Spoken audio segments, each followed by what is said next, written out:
Imaginez, sirènes qui hurlent toute la nuit, le ciel qui s'illumine de centaines de drones et des familles arrachées à leur sommeil par les explosions. Cette nuit, du 22 au 23 juillet 2026, la Russie a lancé sa plus grosse attaque combinée depuis des semaines. Plus de 220 engins, un missile balistique et des civils dans le viseur. Voilà ce qui s'est passé. Dans la nuit du 22 au 23 juin, la Russie a déclenché une offensive aérienne massive. Eh bien, selon les forces aériennes russes, Moscou a tiré un missile balistique Iskander-M, entre 3 et 5 missiles guidés Kh-59-69 depuis la Crimée occupée, et plus de 216 drones d'attaque. On avait des Shahed, des Gerbera, des Iltasmas, accompagnés de leurs Parodia. Les défenses ukrainiennes ont réagi avec force. Elles ont intercepté, d'après les forces ukrainiennes, 204 drones et 3 missiles Kh-59-69. Mais les Iskander-M et une douzaine de drones ont percé les défenses ukrainiennes. Ils ont touché une douzaine de cibles. Des débris sont tombés sur 7 autres endroits. L'attaque a duré des heures jusqu'au matin. Alerte aérienne dans tout le pays, Kiev, le sud, le centre, l'est, tout a basculé ces nuits, mesdames et messieurs. C'était la débandade un peu de partout. Les victimes, encore une fois, sont surtout les civils. À Charkiv, dans la région de Kiev, district de Bucha, un drone a frappé une zone résidentielle. Bilan, 5 blessés, dont 3 enfants. Des maisons privées endommagées, des familles choquées. À Kherson, une femme a été tuée par un drone vers 4 heures du matin. Des hommes ont été blessés par des éclats dans le centre-ville. Problème d'électricité signalé un peu de partout à Kiev. À Odessa, drame encore plus lourd. Une femme tuée dans un immeuble résidentiel de 2 étages. Le toit s'est effondré, incendie dans le garage. 2 voitures détruites, 7 autres endommagées. Un pipeline de gaz et un entrepôt de tabac ont aussi été touchés. Dans les autres régions comme Dnipropetrovsk, Zaporizhzhia, Kharkiv, Soumy, les attaques se sont multipliées. Plus de 400 frappes, rien qu'à Dnipro, 7 blessés supplémentaires, des stations-service en feu, des infrastructures civiles visées. Eh bien, et pendant ce temps, sur le front, les combats continuent. Certains d'assauts et d'obus par jour.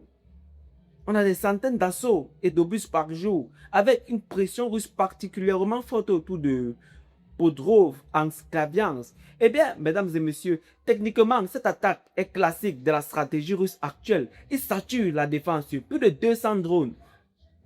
Plus de 200 drones lancés en vague, mélangés à des leurres pour fatiguer, les systèmes ukrainiens. Puis viennent les missiles plus précis. Eh bien, c'est ça la stratégie russe en ce moment. Eh bien,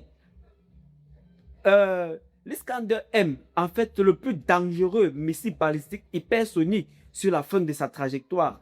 Très difficile à intercepter, il faut le reconnaître. Raison pour laquelle il a touché Kiev cette nuit. En fait, il vient de Crimée. Distance courte, donc le temps de réaction est réduit. Vous voyez, vous comprenez par là que la Russie, l'Ukraine, en fait, n'a pas le temps d'intercepter les Iskander-M. Donc, quand Moscou lance ce genre de missiles, ils savent que c'est un pour gagner. Eh bien, les Kh-59-69 sont des missiles de croisière lancés depuis des avions ou des positions au sol précis, mais plus vulnérables que les Iskander-M.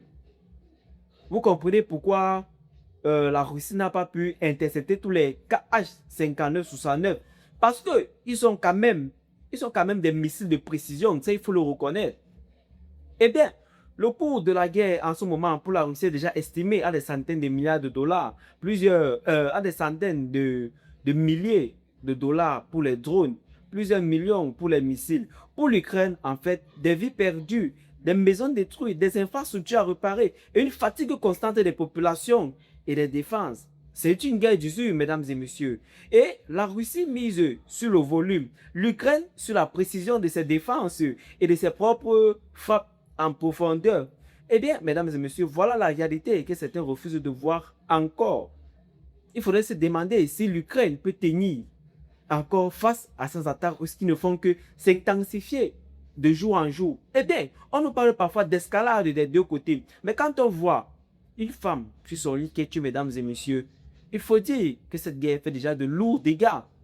Eh bien, l'Ukraine se défend, elle riposte sur des objectifs militaires ou logistiques. La Russie attaque pour briser le moral de l'Ukraine. Question simple, combien de nuits comme celle-ci l'Ukraine doit-il encore endurer avant que l'Occident comprenne que la seule réponse efficace est de leur donner les moyens de gagner, mesdames et messieurs, pas seulement de survivre, ou bien de leur dire clairement qu'il est temps de signer un accord de paix. Eh bien, mesdames et messieurs, malgré qu'il faudrait reconnaître que la résilience ukrainienne est admirable, mais cela ne suffit pas. Il faut de la puissance.